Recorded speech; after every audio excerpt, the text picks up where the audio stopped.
Hello everyone, welcome to simply crack.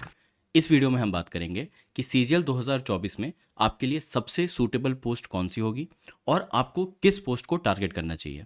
Video शुरू करने से पहले मैं आपको बता दूं, टेक्स्ट बुक की वेबसाइट पर अभी एक सेल चल रही है जहां पर उनका ईयरली टेक्स्ट बुक पास 219 का मिल रहा है और लाइफ टाइम प्रो पास 395 का मिल रहा है।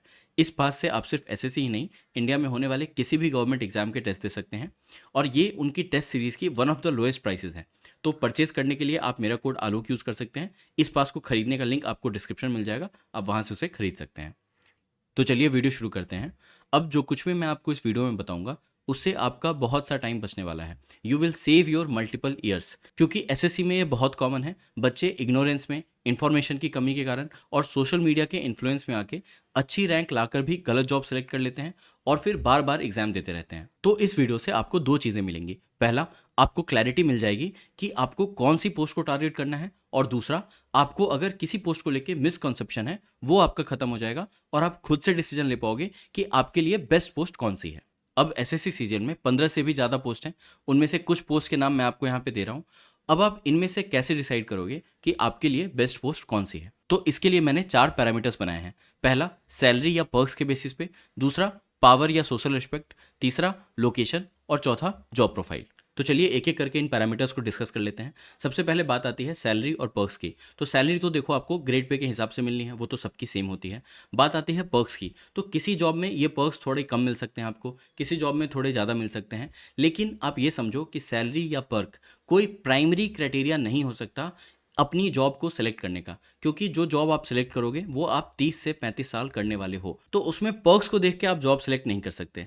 दूसरा पैरामीटर है आपका पावर और सोशल रिस्पेक्ट।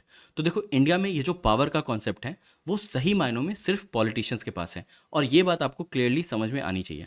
गवर्नमेंट जॉब में you are bound by rules and you have to follow it. चाहे आप आईएएस हो, आईपीएस हो, आप कुछ भी क्यों ना हो, आपके ऊपर रूल्स हैं, आपके ऊपर बॉसेस हैं। आपको जो भी गवर्नमेंट ऑफ इंडिया ने गाइडलाइंस दिए हैं आपको उसी के अकॉर्डिंग एक्ट करना है। तो ये पावर का कॉन्सेप्ट, अगर आप पावर के लिए इस जॉब में आ रहे हो, कोई भी जॉब सेलेक्ट कर रहे हो, तो ये गलत क्राइटेरिया है। बात आती है सोशल रिस्पेक्ट की। तो सोशल रिस्पेक्ट आपको किसी भी गवर्नमेंट जॉब में मिलेगा, किसी में थोड़ा कम मिल सकता है, किसी में ज़्यादा मिल सकता है, लेकिन अगर आप गवर्नमेंट सर्वेंट हो तो सोसाइटी में आपकी रिस्पेक्ट है। तो ये भी आपका कोई प्राइमरी क्राइटेरिया नहीं होना चाहिए जॉब सेलेक्ट करने का। अब आपका जो चॉइस ऑफ पोस्ट है वो मेनली दो चीज़ों के बारे में होना चाहिए, एक लोकेशन और दूसरा जॉब प्रोफाइल। अब लोकेशन के बारे में डिस्कस करने से पहले मैं थोड़ा एसएससी के जो जॉब प्रोफाइल्स हैं उनके बारे में आपको बता देता हूँ। देखो, एसएससी में मेनली दो तरह की जॉब प्रोफाइल्स होती हैं, एक डेस्क जॉब्स और दूसरा फील्ड जॉब्स। डेस्क जॉब्स में जो असिस्टेंट्स की प्रोफाइल है, सीएसएस में, एमईए में, रेलवेज में, ऐसी और भी मिनिस्ट्रीज़ हैं और भी डिपार्टमेंट्स हैं, उसमें जो असिस्टेंट की प्रोफाइल्स होती है वो डेस्क जॉब में आती है। डिविजनल अकाउंटेंट एक डेस्क जॉब में आता है, और ऑडिटर एंड टीए की जो जॉब प्रोफाइल होती है वो डेस्क जॉब में आता है। फील्ड जॉब्स में जैसे इनकम टैक्स इंस्पेक्टर हो गया, जीएसटी इंस्पेक्टर हो गया, assistant enforcement officer in enforcement directorate हो गया, सीबीआई और सेंट्रल ब्यूरो ऑफ नार्कोटिक्स में इंस्पेक्टर हो गया, एग्जामिनर और पीओ हो गया, ये सारी जो प्रोफाइल्स हैं वो फील्ड जॉब्स में आती हैं। अब डेस्क जॉब में आपका जो मेजर काम होता है वो होता है फाइल वर्क का, ठीक है। इसमें आप पूरी लाइफ नोटिंग और ड्राफ्टिंग करते रहते हो, एक ही तरह का काम है, पूरी लाइफ आपको सिमिलर काम देखने को मिलेगा, बहुत ज़्यादा डायनेमिक नहीं है ये डेस्क जॉब्स, ठीक है। फील्ड जॉब्स की बात करें तो जैसे इनकम टैक्स इंस्पेक्टर और जीएसटी इंस्पेक्टर है, इसमें जो आपका मेजर काम होता है वो होता है टैक्स इवेजन को पकड़ना, ठीक है, ये आपका मेन काम है। सीबीआई की बात करें तो इसका काम आप सबको पता है, बहुत ही डाइवर्स होता है अलग अलग फील्ड में। सेंट्रल ब्यूरो ऑफ नार्कोटिक्स की बात करें तो इसमें जो आपको अफीम की प्रोडक्शन होती है ना, उसके पूरे सप्लाई चेन को मॉनिटर करना होता है, राइट फ्रॉम कल्टीवेशन। तो ये जो सीबीआई और सेंट्रल ब्यूरो ऑफ नार्कोटिक्स में इंस्पेक्टर लगते हैं उनका ये काम होता है। एग्जामिनर और पीओ की जॉब प्रोफाइल की बात करें तो इसमें आपको जो भी सामान बाहर जा रहा है इंडिया से, जो इंपोर्ट हो रहा है, एक्सपोर्ट हो रहा है, उसके गुड्स को एग्जामिन करना होता है। आपको ये इंश्योर करना होता है कि कहीं कोई रूल तो वायलेट नहीं हो रहा, कहीं कोई स्मगलिंग तो नहीं हो रही। तो ये सारी चीज़ें आपको एग्जामिनर और पीओ के जॉब प्रोफाइल में आती हैं। अब मैं आपको एक एग्जांपल से समझाता हूँ कि एसएससी में स्टूडेंट्स क्या नहीं समझते और क्या वो गलती है जो बार बार करते हैं और बार बार एग्जाम देते रहते हैं, ठीक है। तो मान लो एक स्टूडेंट है दिनेश और दूसरा है फरहान, ठीक है। इसको दिनेश को डेस्क जॉब पसंद है और फरहान को फील्ड जॉब की प्रोफाइल बहुत अच्छी लगती है, ठीक है। अब दिनेश क्या करता है, सोशल मीडिया के इन्फ्लुएंस में आके, भौकाल में आके वो सोचता है कि जीएसटी इंस्पेक्टर बहुत ही अच्छी जॉब है या एईओ इन ईडी बहुत ही अच्छी जॉब है, और वो ये ऑप्ट कर लेता है। अब दिनेश को पसंद थी डेस्क जॉब वाली प्रोफाइल, जहां उसे ऑफिस जाना था, 9 to 5 काम करना था और घर आना था। उसको अपनी जॉब प्रोफाइल में ज़्यादा डायनेमिक चीज़ें नहीं चाहिए, ज़्यादा चीज़ें सीखने की कोई ख्वाहिश नहीं है, बस चुपचाप जाना है, अपना काम करना है और घर चले आना है, ठीक है। तो वैसे इंसान के लिए जीएसटी इंस्पेक्टर या एओ इन ईडी एक बहुत ही गलत जॉब प्रोफाइल होगी, क्योंकि अगर आप ये प्रोफाइल चुनते हो तो आपको टैक्सेशन समझना पड़ेगा, ठीक है। बिना टैक्सेशन समझे आप जीएसटी इंस्पेक्टर या ईडी में अच्छे से परफॉर्म नहीं कर सकते। मान लो आप किसी रेड में गए, वहां आप चुप नहीं बैठ सकते। अभी आपने सुना होगा कि अरविंद केजरीवाल पे रेड पड़ी है ईडी की, तो बैकएंड में काफ़ी सारा वर्क होता है जहां पे आपको इवेजन समझना पड़ेगा, इकोनॉमिक ऑफेंसेस समझने पड़ेंगे, ठीक है। तो आप चुप नहीं बैठ सकते, आपको टैक्सेशन समझ में आना चाहिए, तभी आप इन सब जॉब प्रोफाइल्स में अच्छा परफॉर्म कर सकते हो। तो जो कोई भी सोशल मीडिया पे भौकाल देख के आ रहे हैं कि भाई इंस्पेक्टर की वर्दी है या और सब चीज़ें हैं, आप वो मत देख के आओ। आप ये समझो कि आपको यहाँ के काम करना है, टैक्सेशन समझना है, अगर आप अपने जॉब रोल को अच्छे से निभाना चाहते हो, ठीक है।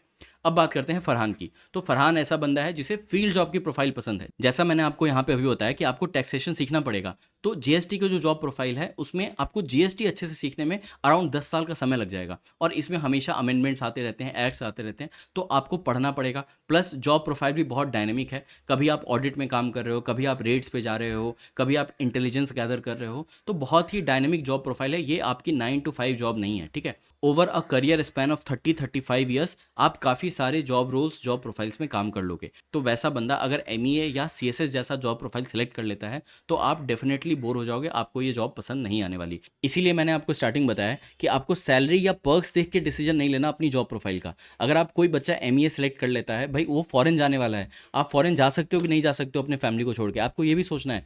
थोड़े बहुत आपको पैसे ज़्यादा मिलते हैं, लेकिन इसकी वजह से आप अपना पूरा लाइफ का डिसीजन नहीं ले सकते। तो अब बात आती है कि आखिर जो आपका सिलेक्शन क्राइटेरिया है बेस्ट जॉब का, वो क्या होना चाहिए। तो देखो, सबसे पहली प्रायोरिटी आपको रखनी है लोकेशन को और जॉब प्रोफाइल को। इसको मैंने लगभग लगभग एक ही पैरामीटर पे रखा है, लेकिन प्रायोरिटी आपको लोकेशन को देना है, ठीक है। अगर मान लो कि आपको लोकेशन मिल जाए और आपको अपने पसंद की जॉब प्रोफाइल मिल जाए, अगर ये दोनों चीज़ मिल रही है तो वो बेस्ट बात है, ठीक है। अगर मान लो आपकी रैंक ऐसी है कि आपको लोकेशन तो अपने मन की मिल रही है लेकिन जॉब प्रोफाइल अपने मन की नहीं मिल रही, तो वो आपका डिसीजन है कि आपको क्या सिलेक्ट करना चाहिए। मेरे सजेशन से अगर आपको लोकेशन और जॉब प्रोफाइल में सेलेक्ट करना है तो आपको पहली प्रायोरिटी लोकेशन को देनी चाहिए, ठीक है। दूसरी प्रायोरिटी होती है सैलरी और पर्क्स की, ठीक है। अब आप देखो कि अगर आपको लोकेशन मिल गई, जॉब प्रोफाइल मिल गई, तो सैलरी और पर्क्स किसमें ज़्यादा है, ठीक है। ये सब छोटी मोटी चीज़ें हैं।